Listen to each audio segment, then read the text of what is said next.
முருகனுக்கு அரோஹரா. ஜெய் ஆதிபரா.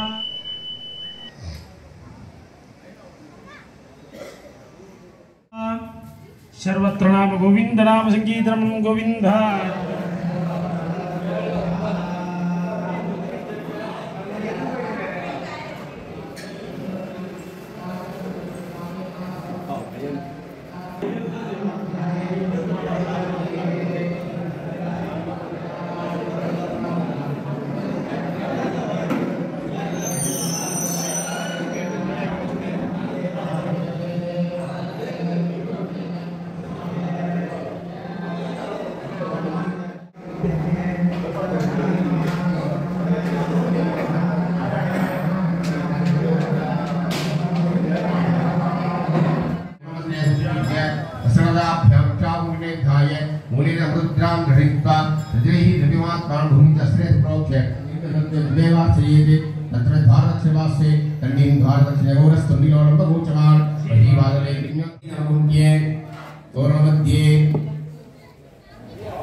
விசேஷமான முறையிலே சண்முகார்ச்சனை நடைபெற உள்ளது.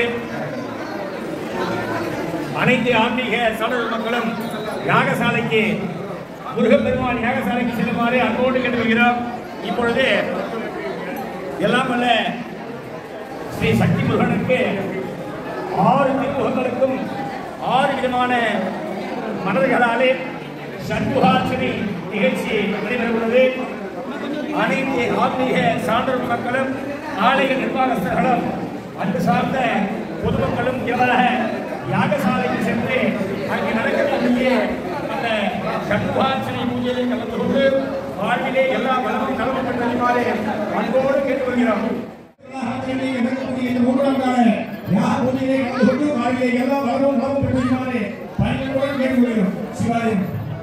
திரு பரணிதா சிவாச்சாரியர் உடனடியாக யாகசாலைக்கு வருமாறு அன்போடு கேட்டுக்கொள்கிறோம். வெற்றிவேல் முருகனுக்கு, சக்திவேல் முருகனுக்கு. இந்த 3ஆம் கால யாகசாலை பூஜையில விசேஷமான நிகழ்வுல இந்த 3ஆம் காலத்துல தான் இடம்பெறும். அதாவது தர்ம கயிறு மூலமா உள்ள இருக்கக்கூடிய அந்த மூர்த்திக்கு இங்க இருக்கக்கூடிய சாநித்தியத்தை இங்கிருந்து அந்த தத்துவார்ச்சனை பண்ணி இங்க இருக்கக்கூடிய சிவாச்சாரிய பெருந்தைகள் இங்கிருந்து 3 வாட்டி உள்ள போய் அந்த சாமிக்கு தத்துவார்ச்சனை ஸ்பெஷாவதின்னு சொல்லக்கூடிய பூஜையெல்லாம் பண்ண போறாங்க. இப்போ திருசதி அர்ச்சனை முருகப்பெருமானுடைய 6 முகங்களுக்கும் 6 விதமான மலர்களால விசேஷமான முறையில இப்ப அர்ச்சனை நடக்க போகுது. நான் சொல்ல முருகப்பெருமானே சொல்லியிருக்காரு. என்ன சொல்லியிருக்காருன்னா, சும்மா இரு சொல்லற. நான் சொல்றேன் பேசாம நான் சொல்லல. முருகப்பெருமான் வந்து அருணகிரிநாதருக்கு உபதேசம் பண்ணிருக்காரு. சும்மா இரு சொல்லற அப்படின்னு. பெருமானுக்கு சிறப்பான முறையில் திருமஞ்சனம் நடைபெற்றது.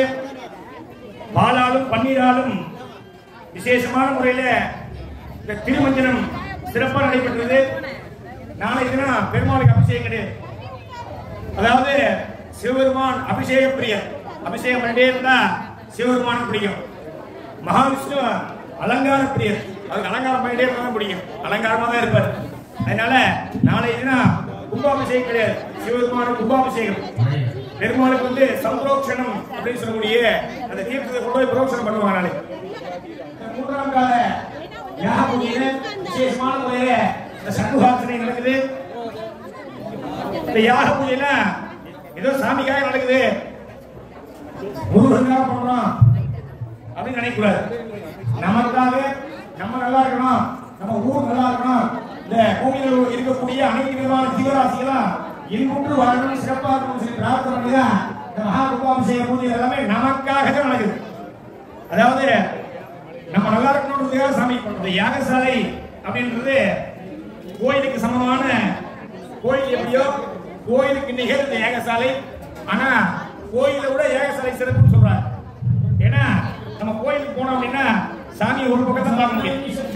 இப்போ 4 திசைகளையும் 4 வாசப்படை இது கணக்கு. இந்த 4 பக்கத்துல இருந்து சாமியை பார்க்கும்போது 4 விதமான பலன்கள் கிடைக்குதுன்னு சொல்றாங்க. அதுலயும் கோயில்லையும் அதேதான். கோயில போய் பார்க்கும்போது அந்த திசையை நோக்கி இருக்கக்கூடிய ஒரு திசையை நோக்கி இருக்கக்கூடிய சாமியை கும்பிடும் போது ஒரு பலன்கள் கிடைக்குதுன்னு சொல்றாங்க. நீங்க பெரும்பாலான கோயில்கள் பாத்தீங்கன்னா சாமி கிழக்கு நோக்கியே இருக்கும். ஏன் கிழக்கு நோக்கி எல்லா தெய்வங்களும் வைக்கிறோம்? வீட்டுல பாத்தீங்கன்னா வீட்டுல பூஜை ரூம் வைக்கும் போது கிழக்கு நோக்கி தான் வைப்போம். பெரும்பாலான வீடுகளில் பாத்தீங்கன்னா 95% வீட்டுல பாத்தீங்கன்னா கிழக்கு நோக்கி பூஜை அமைப்போம். ஏன் கிழக்கு நோக்கி வைக்கிறாங்க அப்படின்னா, இந்த யாகசாலையில் இந்த கிழக்கு வாசப்படிக்கு பேரு சாந்தி தோரணம் அப்படின்னு சொல்றாங்க. சாந்தி தோரணம்னா என்ன அப்படின்னா, கிழக்கு நோக்கி இருக்கக்கூடிய தெய்வங்களை வழிபாடு பண்ணும்போது நமக்கு என்ன கிடைக்குது அப்படின்னா, மன அமைதி, மன சந்தோஷம், மன திருப்தி. இது 3 இருந்தா ஒரு மனிதன் சிறப்பா வாழலாம். இது 3யும் கிழக்கு நோக்கி இருக்கக்கூடிய தெய்வங்கள் கொடுக்குதுன்றதாலதான் நம்ம வீட்டுல அந்த மன அமைதி, மன சந்தோஷம், மன திருப்தி இருக்கணும்ன்றதுக்காக தான் நம்ம வீட்டுல கிழக்கு நோக்கி பூஜை ரூம் அமைக்கிறோம். பெரும்பாலான கோயில்கள் இருக்கக்கூடிய தெய்வங்கள் கிழக்கு நோக்கி இருக்கு. நமக்கு எவ்வளவு கஷ்டம் இருந்தாலும் கோயிலுக்கு போய் ஒரு அர்ச்சனை பண்ணிட்டோ இல்ல கோயில போய் ஒரு சுத்தி சாமி கும்பிட்டு வரும்போது நம்மளுடைய அந்த மனம் அமைதி ஆகிறதுக்கு காரணம் என்னன்னா, அந்த சாமி கிழக்கு நோக்கி இருக்கிறதாலதான். அடுத்து பாத்தீங்க அப்படின்னா தெற்கு நோக்கி இருக்கக்கூடிய தெய்வங்கள். உங்க கோயில எந்த சாமியில தெற்கு நோக்கி தட்சிணாமூர்த்தி இருக்கு, அம்பாள் இருக்காங்க, அப்புறம் பைரவர் இருக்காங்க, சர்வேஸ்வரர் இருக்காங்க. மாத்திட்டீங்க. நோக்கி ஒரு தெய்வங்களை வழிபாடு பண்ணும்போது அந்த தெற்கு வாசப்படிக்கு என்ன பேருன்னா பூரி தோரணம்னு பேர். தெற்கு நோக்கி ஒரு தெய்வங்களை வழிபாடு பண்ணும்போது அறிவு கூர்மை நம்மளுடைய புத்தி வளமடையுது அப்படின்னு சொல்றாங்க. அதனாலதான் வியாழக்கிழமையில தட்சிணாமூர்த்தி வழிபாடு பண்ணுங்க, அஷ்டமி அன்னைக்கு பைரவர் வழிபாடு பண்ணுங்க. அதே மாதிரி நவகிரகங்கள்ல பாத்தீங்க அப்படின்னா நவகிரகங்கள் எந்த சாமி இருக்கு? தெற்கு நோக்கி 9 சாமி இருக்கு. எதுவும் தெரியல. நவகிரகங்கள் அங்காரகன் இருக்காரு. இந்த தெய்வங்கள்லாம் வழிபடும் போது நமக்கு புத்தி கூர்மை அடையுது அப்படின்னு சொல்றாங்க. அடுத்து மேற்கு நோக்கி இருக்கக்கூடிய தெய்வங்கள். உங்க கோயில மேற்கு நோக்கி என்ன சாமி இருக்கு? போய் பார்த்தாலும் தெரியுமா? நாளைக்கு கும்பாபிஷேகம் என்ன வைக்கிறாங்கன்னு தெரியும். மேற்கு நோக்கி என்ன சாமி எல்லாம் இருக்கு அப்படின்னா நவகிரகத்தில் பாத்தீங்கன்னா சனி பகவான் இருப்பார். ஆயுள் காரகன் அப்படின்னு பேரு சனிக்கு. அது மாதிரி நந்திய பெருமாள் இருப்பார், கருடாழ்வார் இருப்பார். பெருமாள் கோஷத்துல பாத்தீங்க அப்படின்னா லிங்கோத்பவன் ஒரு சாமி இருக்கும், அல்ல பெருமாள் இருக்கும். இதெல்லாம் மேற்கு நோக்கி இருக்கக்கூடிய தெய்வங்கள்.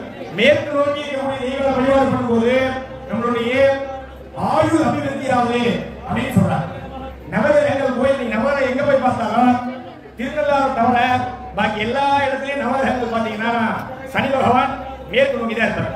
தனியா சனி பகவான் கோயில் இருந்தாலும் மேற்கு நோக்கி தான் இருப்பார். ஏன்னா ஒரு ஆயுள் காரகன் அப்படின்னு மேற்கு பார்த்து வைக்கிறாங்க.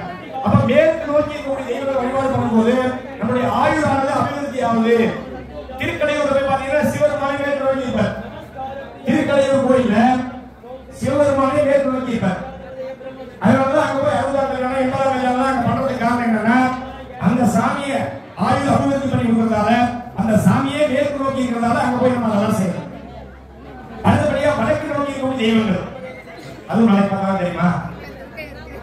வடக்கு நோக்கி இருக்கக்கூடிய தெய்வங்கள் நம்ம கோயில்ல குரு பகவான் இருக்காரு, துர்க்கை இருப்பாங்க, சாமி இருக்கு. வடக்கு திசை நோக்கி இருக்கக்கூடிய அனைத்து தெய்வங்களையும் வழிபாடு பண்ணும்போது நமக்கு ஆரோக்கியமான கிடைக்குது. ஆரோக்கிய தோரணம்னு பேர். அப்போ நமக்கு எல்லா விதமான எவ்வளவு பணம் இருந்தாலும் நம்மளுடைய ஆரோக்கியத்துக்கு சமமாகவே ஆகாது. ஒரு ஜுரம் வந்து உடனே வெறும் பணம் கொண்டு வச்சுட்டு உடனே அந்த பணத்தை வச்சுட்டு ஜுரம் போயிட்டு போகுமா?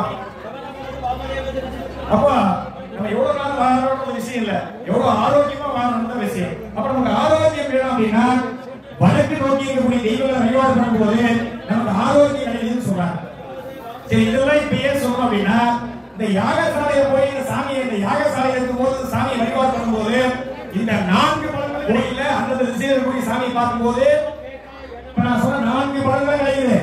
இந்த யாகசாலையில் இருக்கக்கூடிய இந்த தெய்வத்தை வழிபடும் போது இந்த 4 பலன்களும் சேர்ந்து கிடைக்குது. அதான் இந்த யாகசாலை சிறப்பு. இந்த யாகசாலையில் பாத்தீங்கன்னா முளைப்பாதைகள் இருக்கும். நீங்க வீட்டுல கல்யாணம் பண்ணாலும் சுபநிகழ்ச்சி பண்ணாலும் முளைப்பாதை வைக்கிறோம். முளைப்பாதைகள் எல்லாம் கல்யாணத்துல பாக்குறீங்க இல்லையா? பாதி நவதானியம் போட்டு முளைப்பாதை வைக்கிறாங்க இல்லையா? அது ஏன் வைக்கிறோம்? எதுக்காக முளைப்பாதையை எல்லாம் சுபநிகழ்ச்சி வைக்கணும்னா 12 பாதைகள் வைப்பாங்க.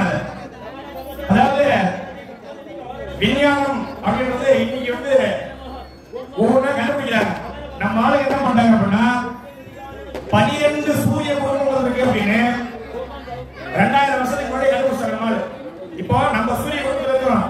இந்த மாதிரி சூரிய குடும்பங்கள் 12 குடும்பங்கள் இருக்கு. அதுதான் 12 பாதை வைக்கிறாங்க. வைகர்த்தனன், விவசுதன், மார்த்தாண்டன், பாஸ்கரன், ரவி, லோக பிரகாசகன், லோக சாட்சி, திரிகமன், ஆதித்யன், சூரியன், அம்சுமாகி, திவாகரன் அப்படின்னு 12 சூரியன் இருக்கு. 12 சூரிய குடும்பம் இருக்கு. இதுல 10ஆவதா இருக்கக்கூடிய சூரியன் அப்படின்னு சொல்லக்கூடிய சூரிய குடும்பத்தில் நம்ம இருக்கோம். வைகர்த்தனன், விவசுதன், மார்த்தாண்டன், பாஸ்கரன், ரவி, லோக பிரகாசகன், லோக சாட்சி, திரிவிக்ரமன், ஆதித்யன், சூரியன், அம்சுமாலி, திவாகரன். அப்ப அந்த 10ஆவதா இருக்கக்கூடிய சூரியன் அப்படின்னு சொல்லக்கூடிய அந்த சூரிய குடும்பத்தில் நம்ம வாழ்ந்துக்கிறோம். சரி, அதே எங்க வைக்கணும் அப்படின்னா இந்த 12 சூரிய குடும்பத்தில் இருக்கக்கூடிய அனைத்து ஜீவராசிகளும் நல்லா இருக்கணும் அப்படின்னு பூஜை பண்றாங்க. இதெல்லாம் எதன் அடிப்படையில் நடக்குது அப்படின்னா பஞ்சபூத அடிப்படையில் தான் பூஜை நடக்குது. ஒரு இறைவன் அடையணும் அப்படின்னா 5 நிலைகள் இருக்கு. பஞ்சபூதங்கள் 5 நிலைகள் இருக்கு அப்படின்னு சொல்றாங்க. அப்ப சொல்லும்போது என்ன பண்றாங்க? தர்மாய நமஹ, ஞானாய நமஹ, வைராக்கியாய நமஹ, ஐஸ்வர்யாய நமஹ, பத்மாய நமஹ அப்படி மந்திரம் சொல்றாங்க. இதுக்கு என்ன பொருள் அப்படின்னா தர்மாய நமஹ அப்படின்னா தர்மமா நடக்கணும். தர்மம்னா என்னமா? இறைவன் அடையணும்னா முதல் படி தர்மம் அப்படின்னு சொல்றாங்க. அந்த பூமியில நம்ம பிறக்கிறதுக்கு யார் காரணம்? அப்பா அம்மா. அப்போ அந்த அப்பா அம்மாவே முறையா இருக்கும்போது அவங்களுக்கு என்ன செய்யணுமோ எல்லாமே செய்யணும். கடவுள் அடையறதுக்கு என்ன ஃபார்முலா வச்சிருக்காங்க பாருங்க. அதாவது நீ எவ்வளவு பெரிய தங்கத்திலே கோயில் கட்டினாலும் அப்பா அம்மாவை பாத்துக்கல, அப்பா அம்மா மனசை கஷ்டப்படுத்தணும் அப்படின்னா அந்த முதல் படி ஏற முடியாதுன்னு சொல்றாங்க. ஆன்மீகத்துல முதல் படி எது அப்படின்னா தர்மாய நமஹ. உங்களுடைய பெற்றோர்களை சந்தோஷமா வச்சுக்கணும். அவங்க பூமியில இருக்கும்போது அவங்களுக்கு என்ன வேணுமோ எல்லாமே செய்து தரணும். இந்த பூமியில இருந்து மறைஞ்ச பிற்பாடு அவங்களுக்கு பண்ணக்கூடிய இந்த தர்ப்பணங்கள் தேவசங்கள் அதெல்லாம் கரெக்டா பண்ணணும். இதெல்லாம் பண்ணலன்னா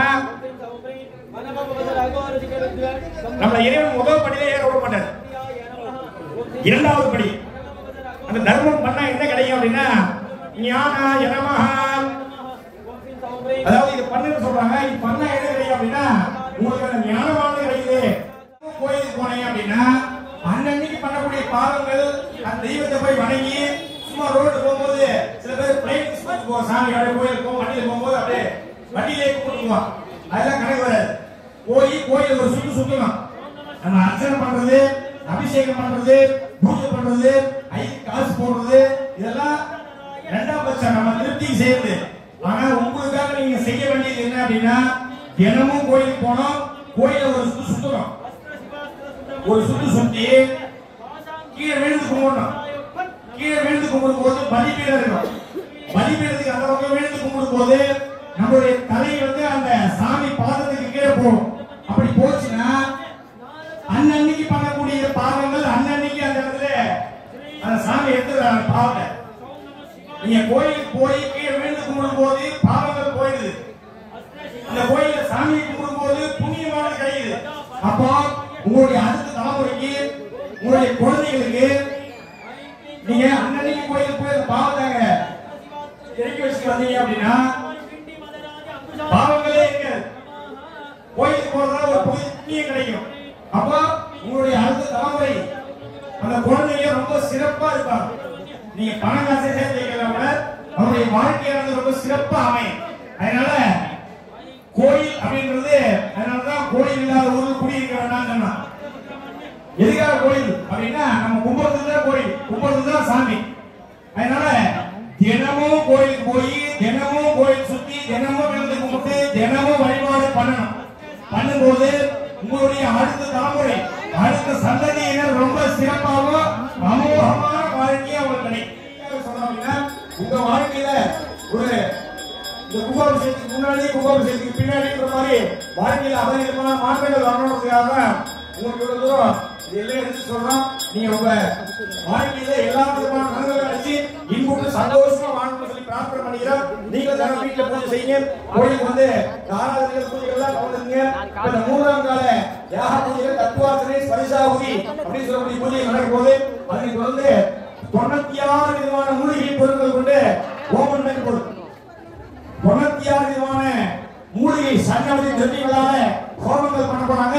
மூல மந்திரங்களாலும் வேத மந்திரங்களாலும் ஆகம மந்திரங்களாலும் இப்போ இங்க ஹோமங்கள் வெகு சிறப்பா தமிழகத்திலிருந்து வந்திருக்கக்கூடிய சிவாச்சாரியருடைய திருக்கரங்களால இப்போ இங்க இந்த சிறப்பான முறையில சன்னதி திரவியங்களால ஹோமங்கள் நடைபெற்று மகா பூர்ணாகுதி மகா தீபாராதனை பூஜை நடக்கும் போது இதுக்கப்புறம் இந்த மூன்றாம் கால யாக பூஜையை நம்ம பார்க்கணும் அப்படின்னா சரியா 12 ஆண்டுகள் கழிச்சு தான் பார்க்க முடியும். அதனால இது ஒரு பொன்னான வாய்ப்பு. அவன் அருளாலே அவன் தான் வணங்கி இப்ப நீங்க நினைச்சிருக்கீங்க நம்ம எல்லாம் கும்பாபிஷேகம் வந்திருக்கோம் நினைக்கிறீங்க. அது உண்மை கிடையாது. நம்ம நினைப்போம் சரி பரவாயில்ல நம்ம வந்தோம் நம்ம வந்து இந்த கும்பாபிஷேகத்தை கலந்துக்கிறோம் நினைக்கிறீங்க. நீங்க தான் கலந்துக்கல. அந்த இறைவன் நம்மளை கலக்க வைக்கிறார். இறைவனுடைய அற்புதங்களால தான் நீங்க உட்கார முடியுது. அவன் அருளாலே அவன் தாழ் வணங்கி சாமி கும்பிடணும் ஒரு சாமி போய் பார்க்கணும் அப்படின்னா அந்த சாமி முதல்ல உங்களை பார்க்கணும்னு நினைக்கணும். அந்த சாமியுடைய அருள் உங்களுக்கு இருக்கணும். இருந்தா தான் அந்த சாமியை பார்க்க முடியும், அந்த சாமியை கும்பிட முடியும். அப்போ நம்ம எல்லாருக்கும் சக்திகளுடைய திருவருள் பரிபூர்ணமா இருக்கிறதா இந்த இடத்துல வந்து நம்ம ஒரு நேரம் உட்கார்ந்து இந்த பூஜையை முழுமையா பார்க்கக்கூடிய இங்க சொல்லக்கூடிய நல்ல விஷயங்களை கேட்கக்கூடிய அந்த ஒரு வாய்ப்பு எப்படி கிடைக்குதுன்னா அந்த முருகன் உங்களுக்கு அமைச்சு கொடுத்துருக்காரு. அதனால இன்னும் சரியா 1 மணி நேரம் இந்த பூஜை தொடர்ந்து நடக்கும்போது அமைதியாகவும் பொறுமையாகவும் இருந்து இந்த 3ஆம் கால யாக பூஜையை கண்ணார கண்டுகளித்து வாழ்விலே எல்லா வளமும் நடைபெற்று மிகவும் சௌபாக்கியம் சந்தோஷமா இருக்குமாறு எல்லாம் வந்த கருணையே வழிகாட்டக்கூடிய முருகன் பெருமானை பிரார்த்தித்து தொடர்ந்து இந்த 3ஆம் கால யாக பூஜை விசேஷமான விசேஷ திரைகளான பூஜை நடக்கும்போது எல்லாம் பிரார்த்தனை பண்ணீங்க. வெற்றி முருகனுக்கு, ஞானவேல் முருகனுக்கு, சக்தி முருகனுக்கு, வெற்றிவேல் முருகனுக்கு, சக்திவேல் முருகனுக்கு.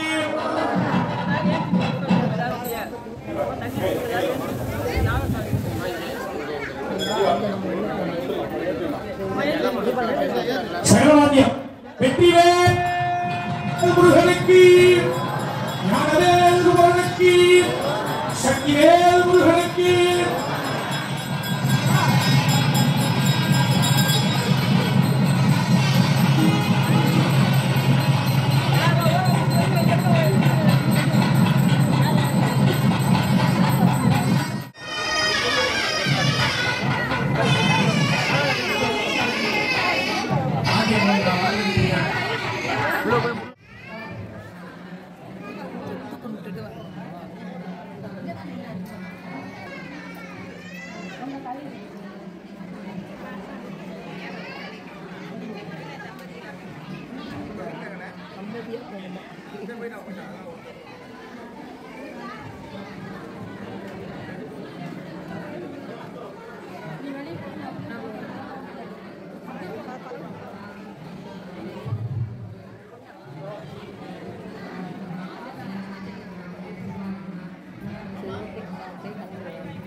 प्रसिद्ध ज्ञाप्य स्वागतान् किमुत्पा प्रजातिग्रान्तस्थानेषु प्रजातिमन्त्राणि विन्यस्य मूलेन कृतदाय श्री संरक्ष्य कवचेन पुण्य मूलेन तिरुमुद्रां तिरुमुद्रावरपिणः सदा स्वाहां निरुत्पा ओणन्द मूलेन पुष्प दुराक्षाद्यादि मनसा विषयविदाय अद्य पुष्पत्रेण अभ्यर्च आतदत्ताय मा ओं संसं सदाननाय मा ज्ञात्वानो संसं सदाननाय मा श्रीदत्ताय मा संसं सदाननाय मा दानयुष्टाश्री घण्टान्तरेण मनोसमुद्रां तस्य काम्यान् विज्ञाप्य प्रयाणबुद्धि ईशानमुद्रगत्वे तत्र सत्य अघोरुषवे अघोरुद्रवेर्मः प्रचोदामते ब्रह्मवेर्मः सर्वत्र भवद्वेर्मः नेत्रे गिरमां प्रदत्तिस्थाने प्रेम प्रदत्त्यागमः सहस्राय ये देशां आवाहने स्थापने सन्निधाने सन्निरोधने पाद्ये आसमनीये अर्घ्ये पुष्पदानाद्यटवी संस्कारे स्मृत्ये पूजे ब्रह्मणा देनो भक्तमकरसूडे गामुद्राः नमस्कारमुद्रादिवदस्येते सर्वेषां नरसात्मैकित्वं भावयेते दिदियावने मां चेताय नमः अग्निकाय नमः अग्निकापुत्राय नमः भूतपते नमः सेनाय नमः देवसोडाय ये प्रोक्षमणीय काल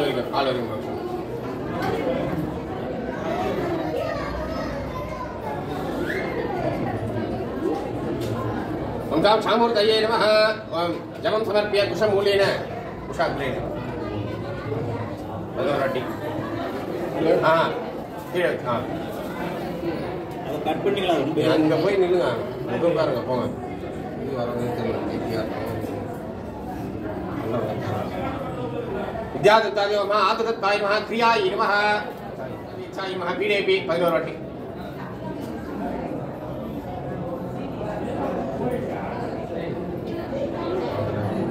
इंद्राय नमः अग्नये नमः यमाय नमः नृते नमः वरुणाय नमः वायवे नमः कुबेराय नमः ईशानाय नमः ईशानादिभ्यो नमः दर्भ तिलै भस्मै सह चतुर्दिक्षु अभ्यस्य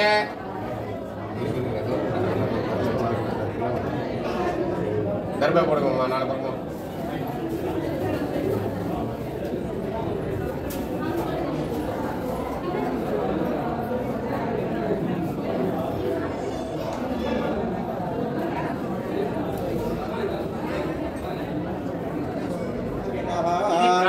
गुंडादिं प्रजेयुः आद्यम्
विद्यादत्वाय नमः विद्यादत्वादिपदे उमा विष्णवे नमः शांति कुंभजलेन प्रोक्ष्य विद्याभावशुद्ध्यर्थं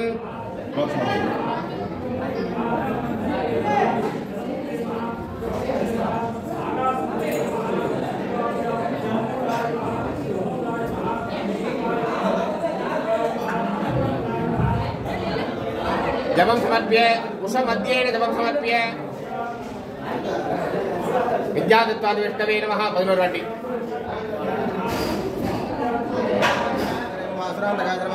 जलमूर्ति नमः सेनापतये नमः वायुमूर्ति नमः षण्मुखाय नमः इंद्रमूर्ति नमः मयूरवाहनाय नमः आकाशमूर्ति नमः शक्तिपानाय नमः एवं पीठेपि वमः स्वामूर्ति नमः शकुन्नि नमः मणिमूर्ति दिवारे रेवती नमः जमामूर्ति दिवाय बुधनाय नमः अकमूर्ति दिवाय महाज्ञानशक्ति स्वरूपिणी पीठं तावत् व्याद्रैव स्थातव्यं सन्निधानतः इंद्राय नमः माग्नेय नमः यमाय नमः नृते नमः वरुणाय नमः वायवे कुबेराय नमः ईशानाय नमः गुडादिकिं प्रजेयुः योदयेत्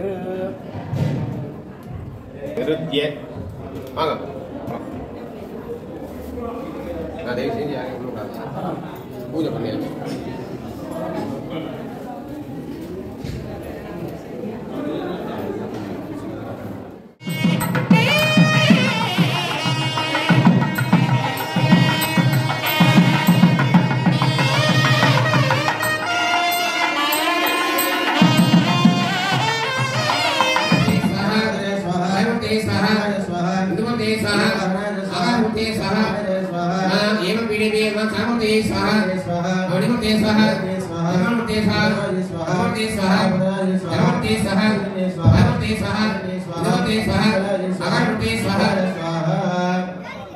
एवं मां आत्मसर्वतारते रुद्राय स्वाहा यावसर्पिमा उपा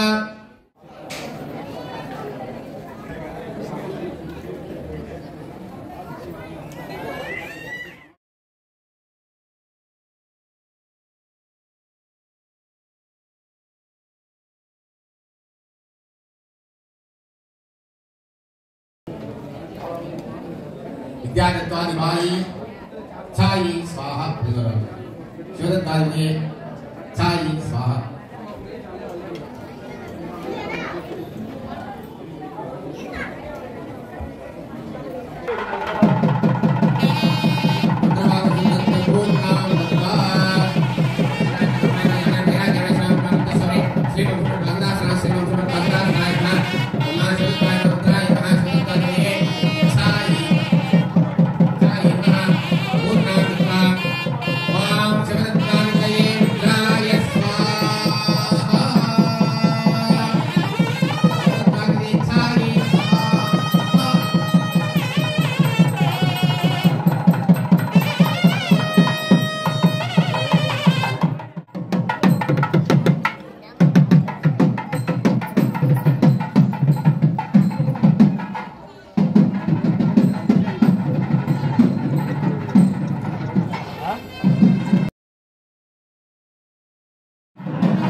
शिवदत्वादे रुद्राय नमः प्रियासक्तये नमः उस अग्रेण ओम संख्यां जपित्वा यो रुद्रो नवयोक्षयो नदीशयो रुद्रो विश्वाभवना वेदुर्वै रुद्राय नमोऽस्तु संपादक्रमेण संप्रोक्ष्य आत्मस्तुत्या विश्वाभ्यां नमः ब्रह्मपुत्राभ्यां नमः चाख्याख्यासक्तिभ्यां नमः ग्रन्थे महाख्यासेन पञ्चस्ताय नमः मलिन्यादिभ्यो नमः ओम महाक्रियादाय शिवदत्ताय नमः रुद्राय नमः रुद्रो स्वभुवना वेदुर्वै रुद्राय नमोऽस्तु ओम रुद्रो रुद्राय नमोऽस्तु शिवदत्ताय रुद्राय नमः रुद्राय रूपी नमः प्रियाय नमः लिंगाभ्यो नमः शिवदत्ताय रुद्रो यावत् दोषं स्थितं तावत् देवापेन स्थातव्यं सवितारतः योज्य ओम राम गणपति तये नमः विद्यालयाय नमः नेत्रभ्यो नमः प्रियजनपूजा वेदादिकौलं प्रचण्ड मातां ब्रह्मादिकालेन दयान्तं चरण सर्वभ्यां ज्ञानां स्वरूपरमस्य अग्निपुतः चिक्न द्वासादार रुदन्माला ठेवकार्य चतुर्कोण शतुर्निरस्ताग्नं ध्यात्वा प्राणप्रवाहात्नानुद्य अग्निगतं चित्य रक्षामुक्त सत्योजातः वाक्य आमदेन संस्थाप्य घोरेण सन्नामचित्पुरुषण्यध्यायसानेन उद्य निरोधाग्नं तत्त्वा स्वागतन्ते महागणेशोक्तं भाव्य सामिन् सर्वजगन्नाथे यावत् कुम्भाभिषेकं यावत् चंद्र सूर्य पर्यन्तं तावत् ब्रह्मणः बिम्बेषु संकृत्वा प्रसन्नवा परदोपा स्वामी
Siapa?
सूर्यवत्तस्ते भवते सूर्यग्रहे भवते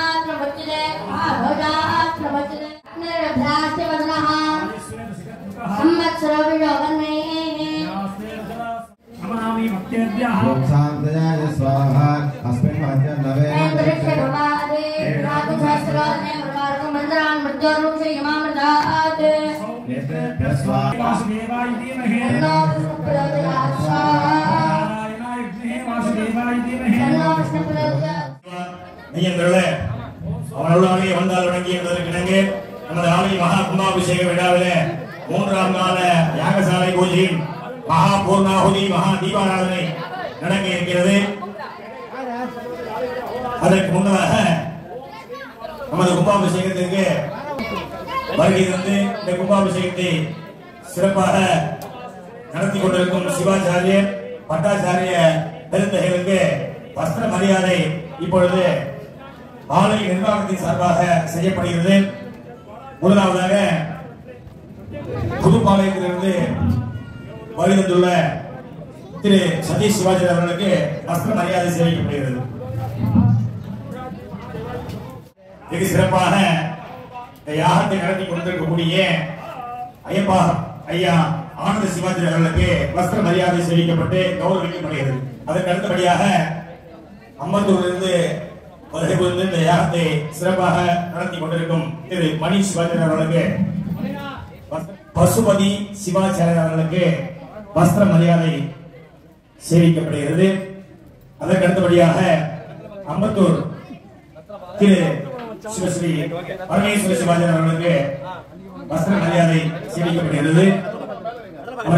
ஸ்ரீ செந்தில் சிவாஜி அவர்களுக்கு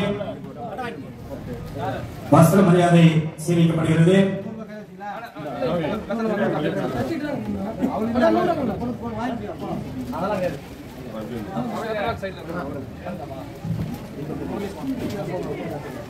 அடுத்தபடியாக ஸ்ரீரா பட்டாச்சாரிய அவர்களுக்கு வஸ்திர மரியாதை சேவிக்கப்படுகிறது. அதற்கு அடுத்தபடியாக அஸ்வின் பட்டாச்சாரிய அவர்களுக்கு வஸ்திர மரியாதை சேவிக்கப்படுகிறது.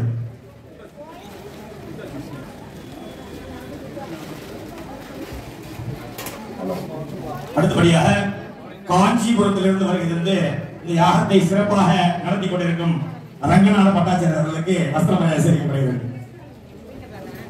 திரு ரங்கநாத பட்டாச்சாரியர் அவர்களுக்கு வஸ்திர மரியாதை செய்யப்படுகிறது.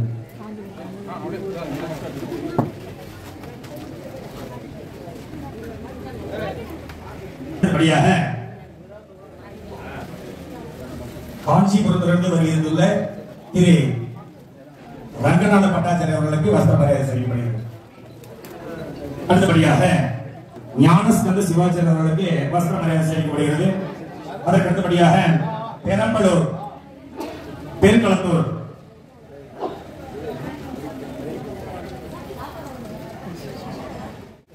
சங்கர சிவம் அவர்களுக்கு வஸ்திர மரியாதை செய்யப்படுகிறது. ஜிகேஎம் காலனி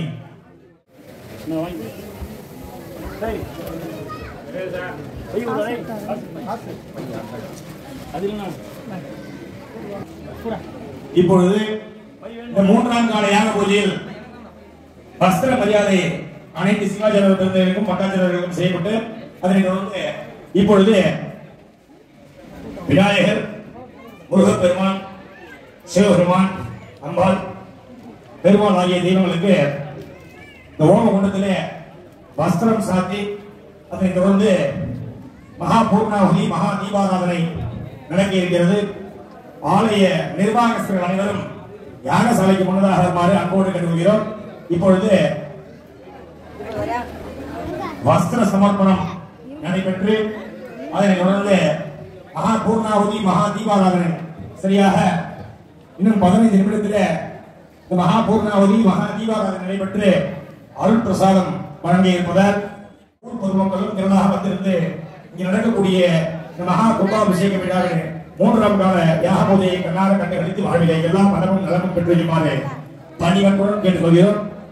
இன்னும் சில மணித்துறைகளிலே மகா பூர்ணாகுதி மகா தீபாராதனை நடைபெற உள்ளதால் ஆலய நிர்வாகஸ்தர் அனைவரும் தவறாமல் இந்த 3ஆம் கால யாக பூஜையின் மகா பூர்ணாகுதி மகா தீபாராதனை கண்ணார கண்டுகளிக்குமாறு அன்போடு கேட்டுக்கொள்கிறோம். சிவாஜி சகலவாக்கியம் நமஸ்தே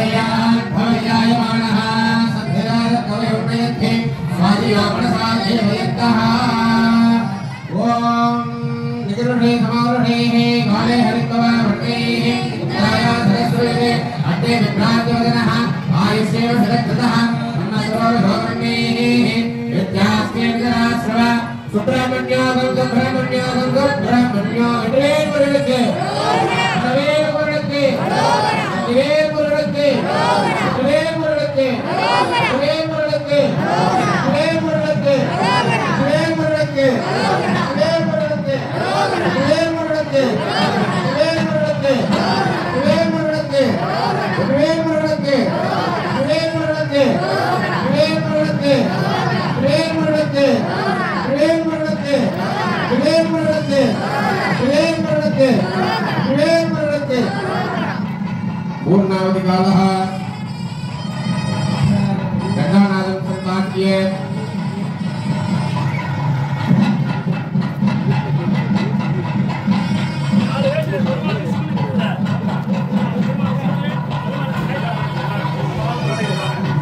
ओम पूर्णावधि तमाजहरि सर्वमेव पूर्णावधि सर्वमेवाप्नोति सर्वमेव पूर्णावधि अस्यामेव प्रतिष्ठते ओम नमो तत्सर्वलोहाय नमोहाय ब्रह्मण्याय ओम पूर्णावत्वा ओम भस्माहा ओम भस्माहा ओम भस्माहा ओम भूर्भुवस्वाहा अग्रे स्वाहा ओम स्वाहा स्वाहा अग्रे स्वाहा आदिवदन्तः पूर्णावधि वेदनो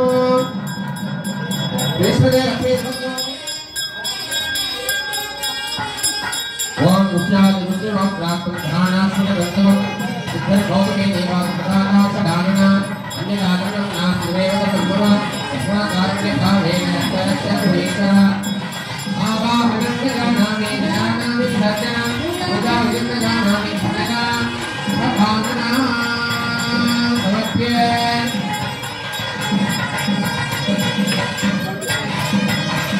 वैश्य कलिमादाय पूर्वे ओम ब्रह्मणे उग्राभ्य स्वाहा उग्राभ्य स्वाहा उग्रहे देवताभ्य स्वाहा ब्रह्मणे स्वाहा धूमनिवादि कृष्णा सदस्य मदननाम आमे सर्वदेवानां धूमो युपतिनित्यदा धूमाग्रापयामि श्रियामामरिवादय प्रत्यक्षदेवोदर्शयामि ओम भूर्भुवस्वः अस्मिनो भावभ्याः पुरुषोत्ताभ्याम् उर्वादायने प्रत्यक्षविद्वः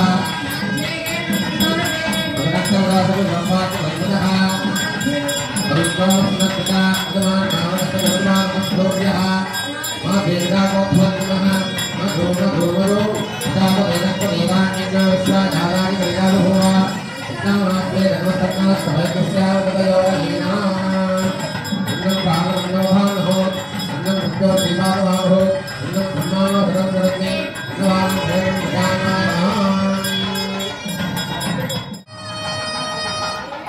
मुहूर्तवेळ ओम कार्तिकेयाय विद्महे अस्ताय धीमहि तन्नः प्रचोदयात् नमः हर्षवाणे न्यायाधर्मे अस्मे विप्राजनः भागस्य वर्षतः नमोधर्मे त्यागेन्द्राश्व सुब्रह्मण्यो सुब्रह्मण्यो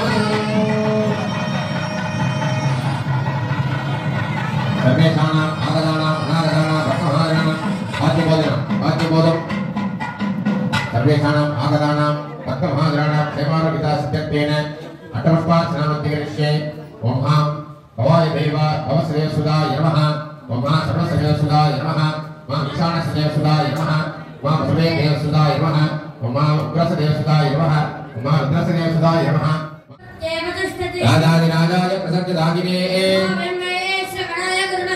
कामकामाय यज्ञो वीराय वैश्रवणाय शरणो गुहा सन्मुख सुब्रह्मण्याय महाविदोक्त मंत्रपुष्पाञ्जलि शरणमङ्गलं समर्पयामि देवता देवोत्तमा देवता सर्वभौमा किलान्नगुणि ब्रह्माण्डनायकाय नजगी भव ऋग्वेद प्रिया ऋग्वेदमास्मे यजमानस्य वसून्पाहि द्विमा अस्मिन् द्विमा अस्मिन् गोपतौ गोपता अस्मिन् द्विमा अस्मिन् गोपतौ गोपता अस्मिन् गोपतौ